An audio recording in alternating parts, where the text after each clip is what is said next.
Hey gang, this is Matt, and we're going to take a look at the set of this very wonderful show we call the Vinyl Reacquisition Project. So let's start over here with a number of singles I have. Let's start with Creator, Behind the Mirror. That's the 12-inch single, came out in 1987. The B-side is Gangland, which is a Tigers of Pantang cover song. Great song, all of them, good stuff. The Venom single for Manitou, a little hard to find. I bought it when it came out. And it has a very long version of Manitou. If you're used to the more single version, this one I clocked in maybe 7.5 minutes or something like that. Very awesome. So the Dio single for Hungry for Heaven came from the movie Vision Quest. If you've seen that piece of crap, you know that the only good thing about it was the Dio song. And that is a radio-only single. In fact, the next one, the Keel Right to Rock single, also a promo copy. But what's interesting is the difference in art design. The Hungry for Heaven artwork is very boilerplate. It's typical for radio singles. There's not much to it. The title of the song, the name of the band, a little bit of information, and that's it. The Right to Rock single has full artwork, like it was available commercially, but to the best of my knowledge, it never has been. So it's interesting that someone went through a photo session and went through all this framing and composition for this shot that only DJs see. And I don't know if that was really a thing back then. I don't know if DJs needed artwork, but they got it with Keel, so that's pretty interesting. The King Diamond single for No Presents for Christmas is commercially available, or at least was when it came out.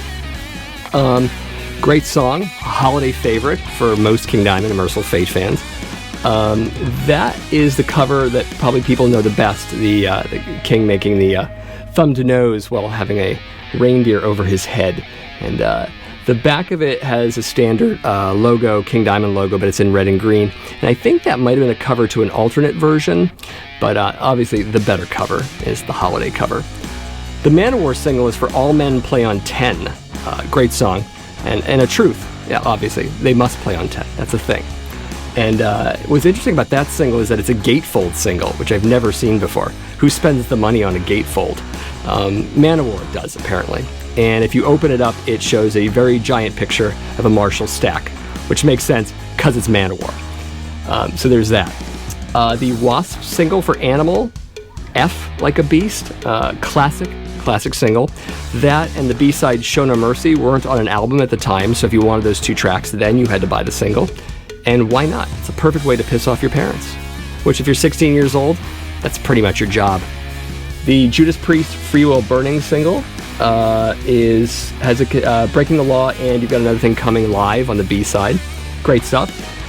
Defenders of the Faith, my favorite Judas Priest album ever, which you'll be hearing a little bit about in an upcoming episode. The last is the Tears Are Falling single from Kiss. I'm a big Kiss fan, so clearly I have that. I bought the single back when it was new. The B-side is Heaven's on Fire Live and Any Way You Slice It. So that definitely came from the Asylum era. Not much else about it. It came out on Vertigo, so it's a British single. And yeah, that's pretty much it for the singles. As for the other things you're seeing behind me, the CDs and the British flag are a backdrop that's basically covering a closet. I didn't want the closet scene, so I put that there. Because you might have been asking yourself, why are there CDs on a set talking about vinyl? That's why. And until I buy a shelf that can handle, a very skinny shelf that's very tall and can handle vinyl, that's going to be there. The Rubik's Cube is there, of course, because it's the 1980s, and Rubik's Cubes are wonderful and infuriating and very 80s. So it's there. Likewise with Ming the Merciless. From the greatest movie ever made, Flash Gordon, came out in 1980. You might know about it. If you don't, go rent it at iTunes or wherever the hell you kids get movies these days. Spiked Armband, of course. The chain is real, as you can hear. I got it at a hardware store that just newly opened up in Burlington, Vermont. That's where I am. And the lady at the counter was fascinated because I had this habit, basically, of having to tell people, especially in retail, why I'm buying something. So I go into this thing about I do this show, and it's on vintage vinyl, and it's heavy metal, and hard rock, and all that stuff. And I told her this whole story, and she's like, okay, sure. So, meanwhile, she's cutting this chain with this giant chain cutter thing. It's amazing to watch. Little Woman, too. Funny as hell. So that's why I have that.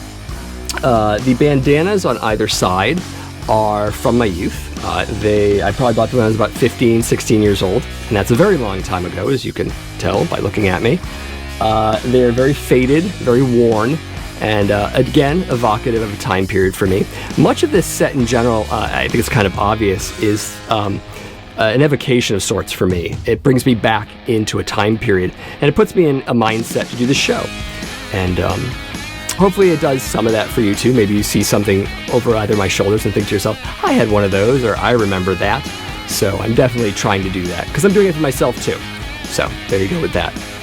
The Satan's Hollow sign above my head is an arcade marquee. And I also have Sinistar. It's actually right behind that, and you've probably seen that in an earlier episode.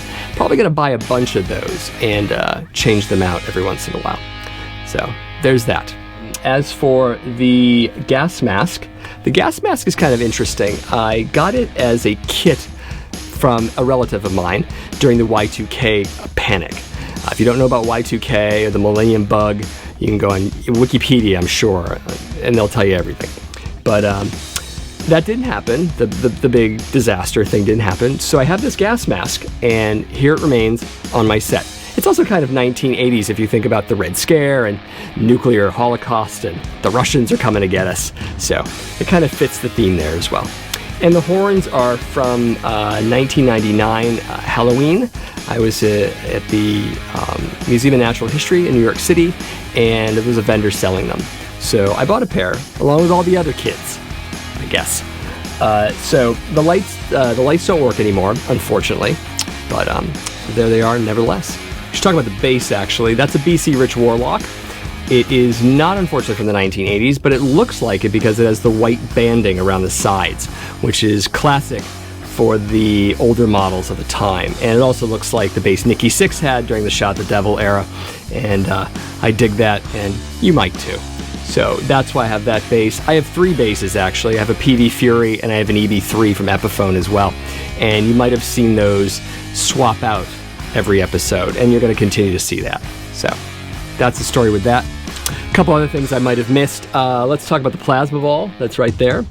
The plasma ball, in addition to being a sort of Spencer Gifts kind of thing, which is very 80s in and of itself, is also in the video Love Machine from Wasp. You might remember Blackie Lawless hovering ominously over it, and that's an image in my head at 16, and again, evocative. So the balls there is a sort of a wink and nod to that video.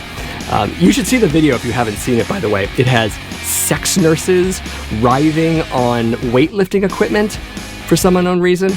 Kind of like Hot Rockin' from Judas Priest. You still wonder why the weightlifting stuff is in there. And also, Wasp tries to drown a girl in a tank. So, perfectly politically incorrect video. You should see it. Absolutely. It's amazing. The other thing is the skull. I should actually just bring this up really quickly. Skull is from Marcus Mayer. He's an artist. I believe he's German.